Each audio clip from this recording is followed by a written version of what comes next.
I will be consistent and I shall remain so. Not because I do not like the policies that are laid down by Kenya Kwanza government, but because I am in this house to pursue the interest of the people I do represent. And the people I do represent are people who have priorities, and the people that I do represent are people who understand the mathematics of making money from the farms and making their livelihoods better. Mr. Speaker, the spirit behind this bill was to dignify the way we live, was to make housing affordable, and make housing accessible, in line with the Kenyan Constitution, Article 43. Mr. Speaker, I am excited that the courts of Kenya found it worth to give a clear and sober direction over the existence of a law that oversighted the need to align ourselves with the Constitution of Kenya. Mr. Speaker, when I speak about dignity, you can only be dignified if you are living in a house that the community where you live in appreciate as a home. A home where your in-laws can come in, can enjoy a cup of tea, can enjoy a cup of musik, can enjoy a cup of uji, and get an opportunity to enjoy sunlight.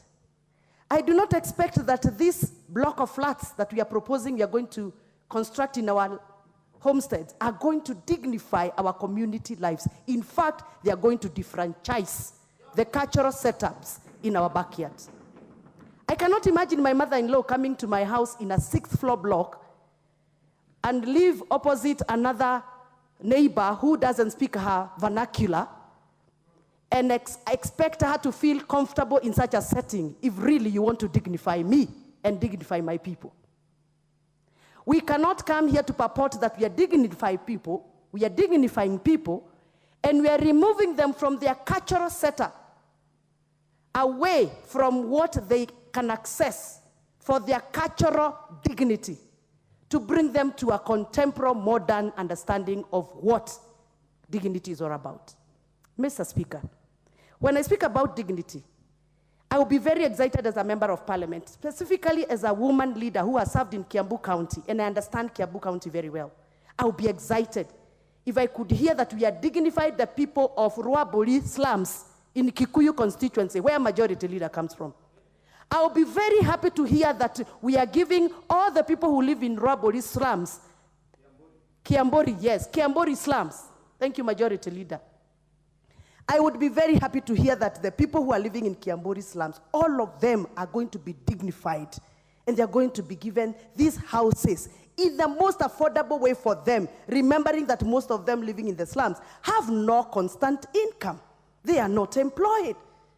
I'll be very excited if these houses are going to be given to the people who are living in Thika constituency in a Geshagi known as Geshagi Kia Madharau, meaning it is a village of indignified life. I'll be very happy if these houses are dignifying those people. I'll be very, very happy if these houses are dignifying the life of the people who live in Gashagi Kamaratadi. That is in a village of houses made of paper, nylon paper, in Lari constituency. I'll be very, very happy. But looking at what has been done in the past, when this house tax and levies were introduced in this house, the houses that are being constructed, for example, the ones that have been constructed in Roilo, there is nobody from Gasogi Kamadharau can afford those houses. The deposit they are in, 400,000 per house, they cannot afford. So what dignity are we talking about here? Who are we dignifying? Mr. Speaker, when you speak about accessibility, we are only constructing these houses in the urban areas. How accessible are these houses going to be to the people who live in extreme corner of my constituency, for example, the people who live in Madhaja village in Githega constituency of Githunguri county, sub-county?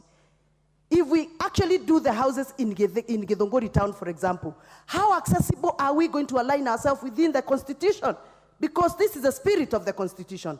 That is why I am opposing this bill. Actually, this bill, according to me, should not be called the Affordable Housing Bill 2023. It should actually, if we really are serious, we should call it the Affordable and Social Housing Bill 2023. And the social means accommodating those people living in the nylon papers houses, like I have explained, because that is the spirit of the Constitution. So I am happy because I have put in amendments. I hope those amendments are going to be considered on the floor of this House so that my contributions and my thoughts and other people's thoughts who are thinking like I am thinking can be put in place.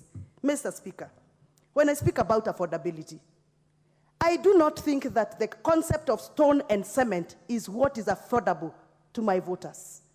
I do not think that the concept of cement and stones and concrete is what is affordable to somebody in Turkana. Why can't we then, if you are calling them affordable, use the most affordable materials that are available in the villages? Why must you force me to adopt your concept of concrete and stones and cement, and that is not affordable to me? That is affordable to you because of your income levels. It is not affordable to me. To the people of Turkana, who are used to making their houses using wood cut from the trees and the cow dung to smear the houses and look beautiful, to them, that is what they can afford in their backyard. Why are you going to introduce the concrete and stones in Turkana, and they are not affordable there? By the way, stones and cements are only affordable in Nairobi and Kiambu County, where we have quarries. You go to the coastal part of region, in the coast region, there are no stones. Why are they designing for houses to use stones from Darugo quarries in Kiambu County? And trucks have to come to leave Thika or Roiro to go all the way to deliver stones in Kwale County, for example. Isn't it this a business model for some people? So that is why I am opposing this bill. I have put my amendments on the floor. I hope they are going to be considered. One minute, Honorable Wamuchomba. What's out of order, Honorable? Bye.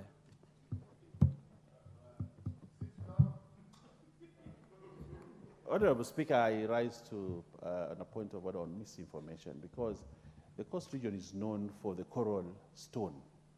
And a lot of the houses in the coast are actually built on stone, coral stone. That's one of the most precious stones that is used for building. To say that the people of the coast actually enjoy staying in mud houses, they don't have building materials. We have. My constituency is a place called Tezo. Mombasa has been built by the stones from Tezo. It is a quarrying area. Better stones than those are thicker. Kwale itself has one of the best coral reef with the best coral stones. So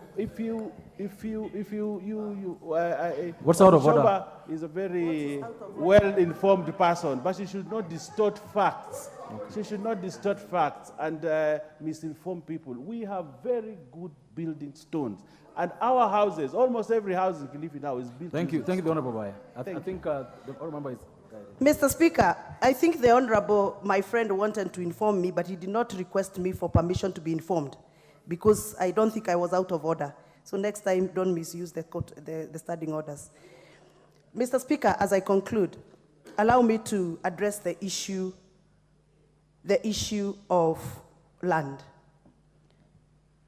I still would want to understand that this bill, because I've read it, it has not addressed how the government of Kenya is taking up public land.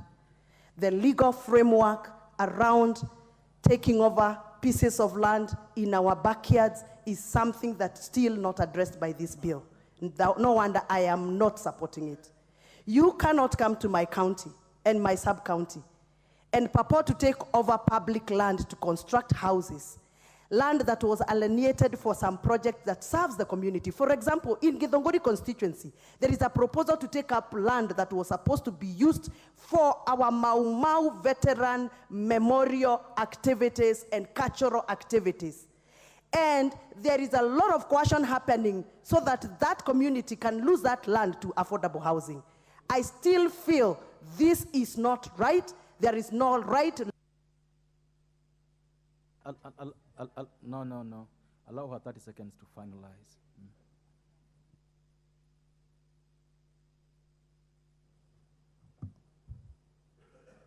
Thank you. Thank you for your consideration, Mr. Speaker.